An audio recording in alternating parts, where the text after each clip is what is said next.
tax credit has increased from $2,000 to $3,600 for 2021 taxes. You're going to get $3,600 per child under 6 and $3,000 per child 6 to 17 years old. However, these amounts will be lower if you received the advanced child tax credit last year. Remember, half of that total credit amount was paid in advance monthly payments between July and December of 2021.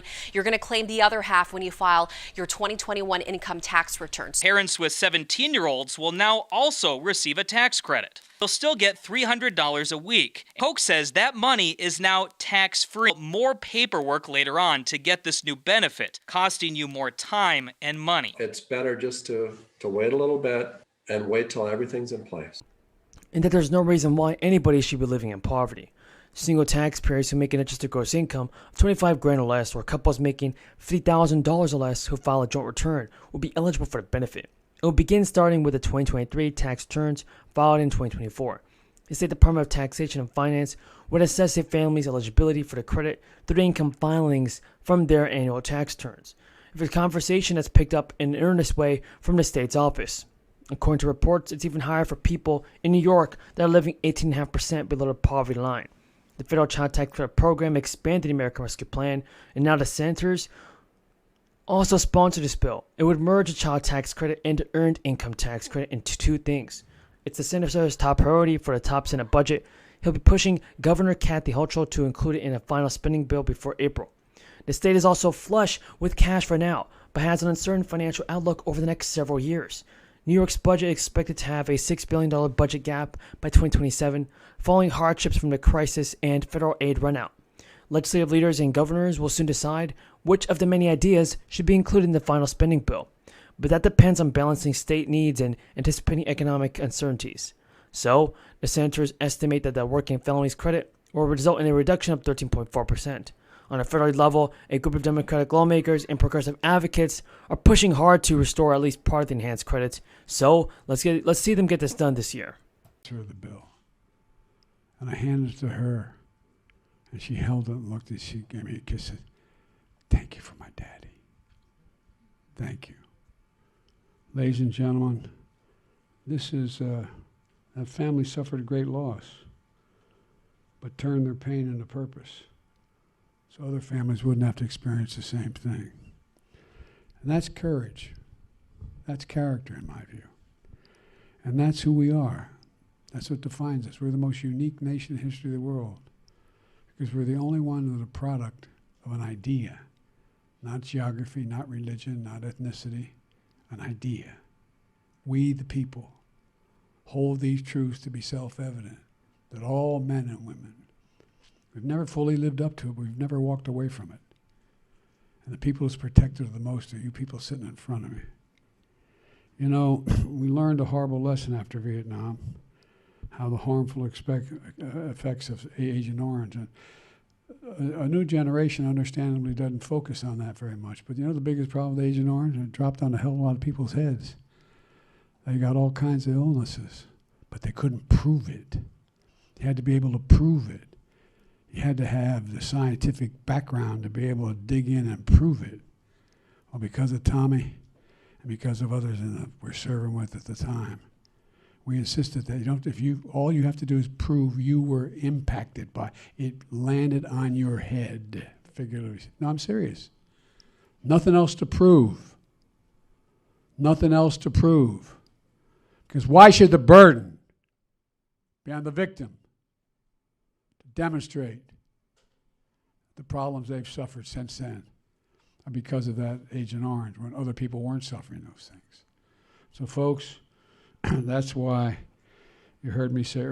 So there's a whole bunch of news about the fourth stimulus check and Social Security benefits. You should want to be able to claim a stimulus check. Then continue watching this video because we have a lot of information on this.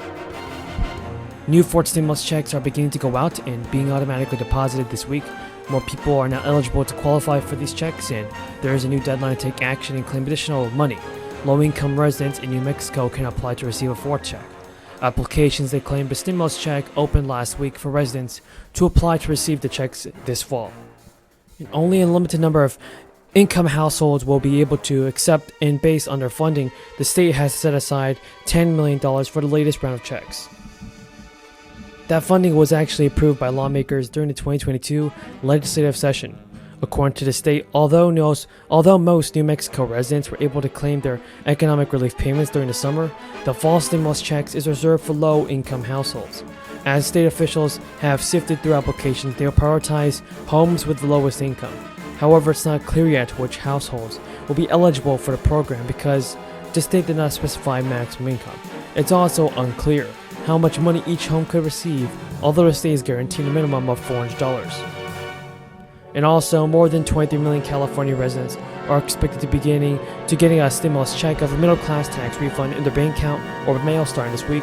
On Friday, the first batch of payments will begin going out, and the plan is to send direct payments. It was passed by state legislators over the summer to help relieve the plan and pain of recent record inflation. The first group is to receive money, and there will be those who received the Golden State stimulus payment last year by direct deposit.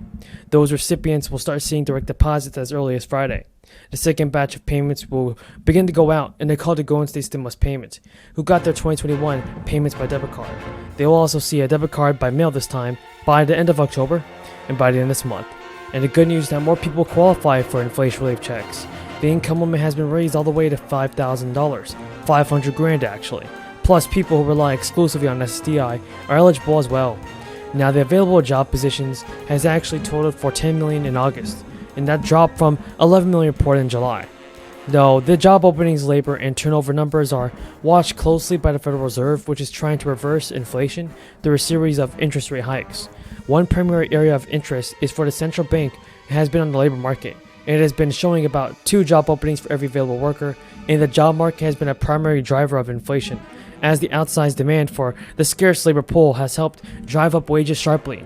Average hourly earnings rose 5.2% over the 12-month period through August, and aligning labor supply with demand has been a huge goal for the Fed, which uses rate increases to slow the flow of the economy, and the labor market has shown little reaction to the moves, with weekly jobless claims recently hitting a 5-month low.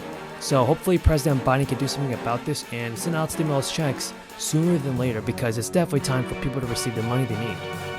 Today's report shows most of the progress. Overall, inflation was 2% over the last 3 months. That's down from 11% in the prior 3 months.